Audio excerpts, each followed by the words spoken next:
report Philippi Court. Philippi Court, they said there's nothing they can do.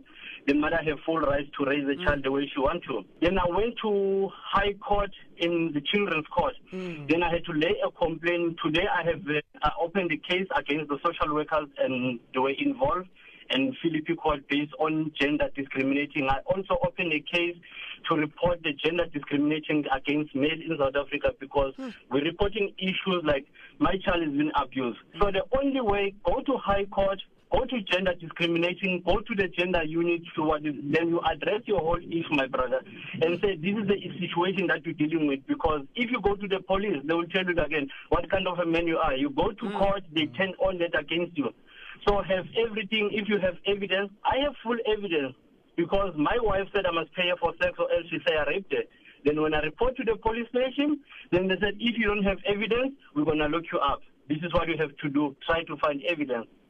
So anything that you use, be careful, and when you address the issue, you can complain to IPID. I complain to this. I have these people from Pretoria. I've been complaining about the police station and the non-compliance and the gender discriminating. That's what we're dealing with in South Africa. Then she came once and said again, I beat her up. I got locked out. I went to Posmo. But because I had evidence of everything, the charges were dropped. This is something that needs to be spoken about as often as possible because men, South African, I'll talk about South African men. South African men are suffering so much in silence.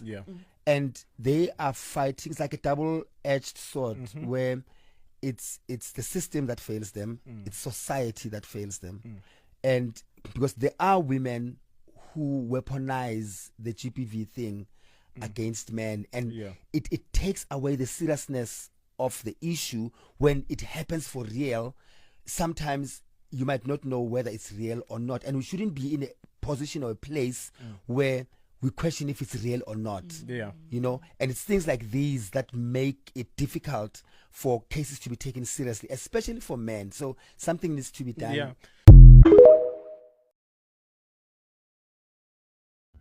Ungabona mangathiwa sambe sonke siye Nigeria. Ngeke basale futhi bodola. Manje basilandele futhi bashone Nigeria futhi. So uyabona ukuthi abanandaba ne country. Into efunwa akufunwa thina. So this says South Africa has one of the most highest reported rates of fatal child abuse in the world, with women, specifically mothers, identified as the most common perpetrators of murders involving infants under 1 year old. So does it show the stats of how many kids? It says the infanticide rate in the country has an estimated rate of 28.3 per 100,000 live births. Dang. So those are stats that we're not talking about to say women are trash or mothers are trash or single mothers are trash. No, but I'm not about starting campaigns. I'm about starting conversations. So this is a conversation that we're having, and I'm having it with women. So and these are things that we overlook. Anytime you see the country is so desensitized to things that nobody ever wants to look at anything objectively and assess it. Or with an eye of revenge for another incident that happened to a different person. So if a person is getting abused, it's like, yeah, good. Yeah, they did this. They did this. Validated. Yeah. So everything seems always validated. Like there's this. I feel like that's just one of the many flaws of humankind. Honestly, I don't think there's something that we can actually do about it. You can stop calling man trash. Smile, you're Mr. Smiley. Would you like to try our new beef and cheese pot pie on a stick? Just $1.99 for a limited time only? We were just at a seminar. Buddy, this is her husband. We've met before, but something tells me you're going to remember me this time. Whoa, you are so busted. You know, this really doesn't concern you. Well, actually, Janine is senior drive-thru manager, so you kind of are on her turf. So, this makes sense. Lester. Honey, it's okay. I want you to be happy. Would you like smiley sauce with that? Lester, just stop it! No. You don't get to tell me what to do. ever again.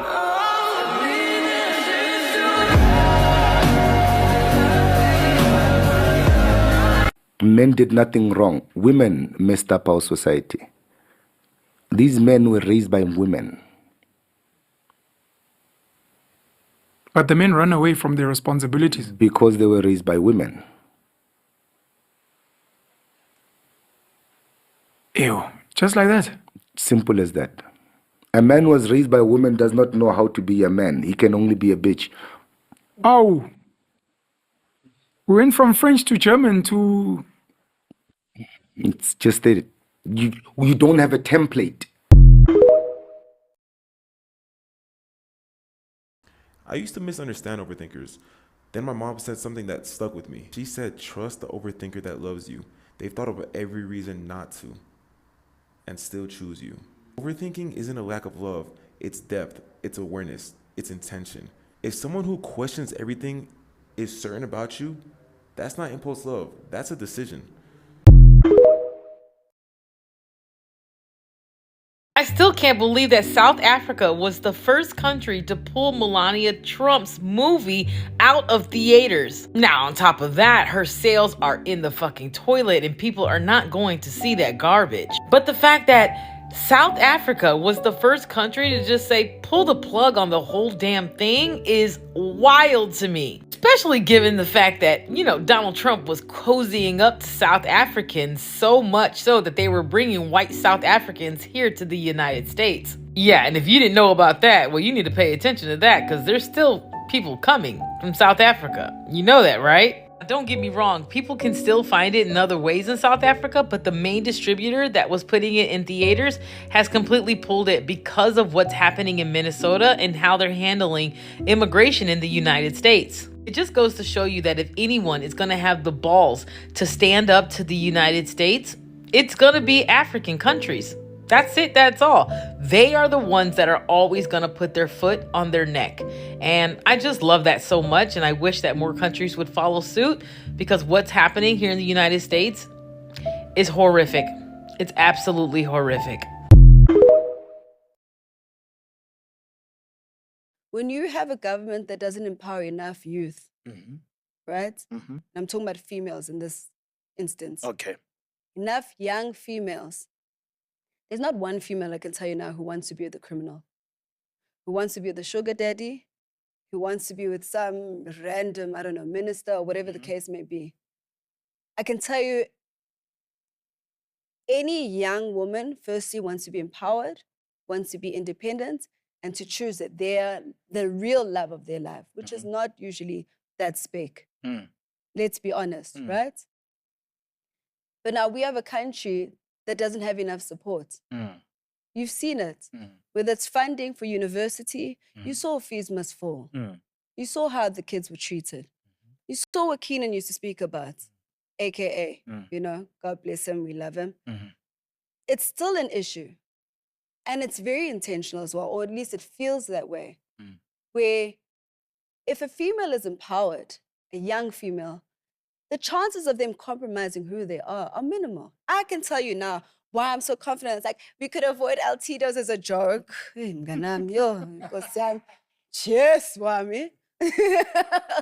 But as a joke, but the reason why you're like, yeah, Nandi, you have integrity and whatever, I can't tell you with my chest, had I not had my father being able to provide for me, a husband who was supportive in that way, you don't know. You know what I'm saying? And when I mean provide, having someone who can take you through college, support you in that way. So what we're finding is a pandemic, and my biggest passion is young females, where if we can empower females, think about it, who wants to be with a sugar daddy? No one, guys. These beautiful girls don't want to be with a sugar daddy. They know it, but they compromise from a financial perspective as well.